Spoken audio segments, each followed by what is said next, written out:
Hello everyone, this is Anjali Raghuvanshi, physiotherapist and founder and owner of Re-Educate Your Body by Physiotherapy.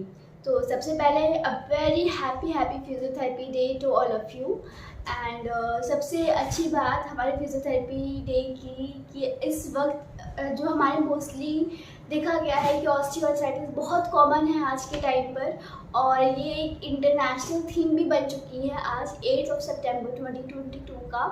और तो आज हम osteoarthritis पर बात करेंगे क्योंकि ऑस्टियोआर्थराइटिस के बहुत सारे कॉजेज़ होते हैं बहुत बेसिकली। और सबसे बड़ी बात कि हमारे रोज़ रवैया जो हम रेगुलर बेस पे करते हैं उसमें सही तरीके से ध्यान ना देने की वजह से भी हो सकती है।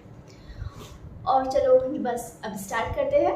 Osteoarthritis, osteo means bone, arthritis means inflammation of the joint. Inflammation of the joint हुआ आर्थराइटिस का मतलब। और मेनली आर्थराइटिस किस किस वजह से हो सकता है। कई बार होता है कि हमारी इंजरी हो रही है, रिपीटेटिव इंजरी हो रही है एक सेम जॉइंट पर या पर्टिकुलर जॉइंट पर, उसकी वजह से आर्थराइटिस हो सकता है। या फिर कोई भी सिस्टमिक या डिजेनरेटिव डिजीज़ की वजह से, डिसऑर्डर्स की वजह से एक पर्टिकुलर जॉइंट जिसमें कई बार इन्वॉल्वमेंट होता है उसकी वजह से भी आर्थराइटिस हो सकता है। अब बात करते हैं हम लोग ऑस्टियोआर्थराइटिस की। Osteoarthritis means osteo and arthritis. Osteo means bone and arthritis means inflammation of the joint, जैसे हमने पहले बात करी। मेनली ऑस्टियोआर्थराइटिस किसकी वजह से होता है। मेनली ऑस्टियोआर्थराइटिस होता है प्रोग्रेसिव डिटेरियोरेशन देखा गया है हमारे आर्टिकुलर कार्टिलेज में, उसकी वजह से होता है पहला reason.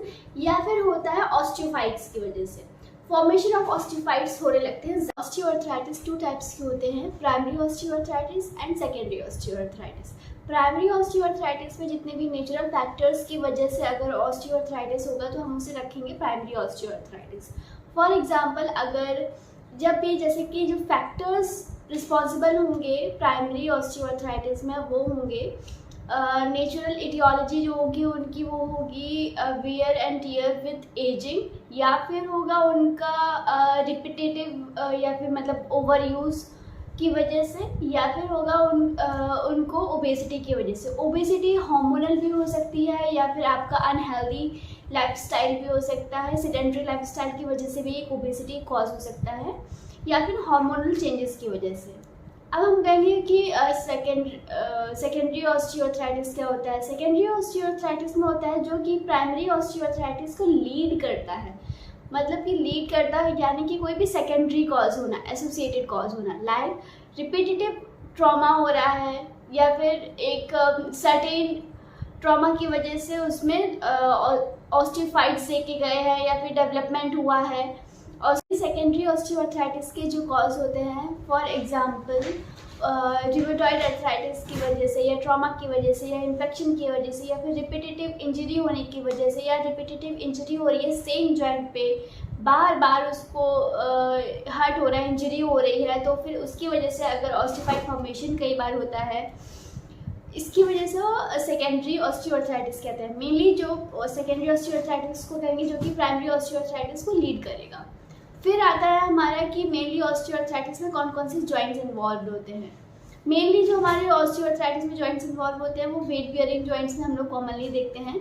For example most common होता है spine, hip joint, knee joint और एंकल जॉइंट।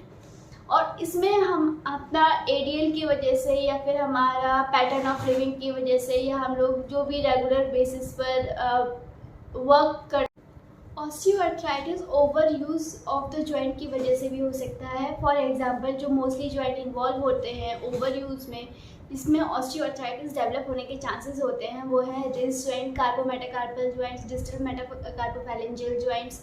ऐसे ही जो इन स्मॉल जॉइंट्स में भी अगर हम ओवर यूज़ की वजह से ऑस्टियोआर्थराइटिस का डेवलपमेंट होता है। मेनली होता है हमारा वेट बियरिंग जॉइंट्स में, जैसे कि मैंने पहले भी बताया कि हमारे मोस्टली इन्वॉल्व होता है hip joint, knee joint, ankle joint and spine.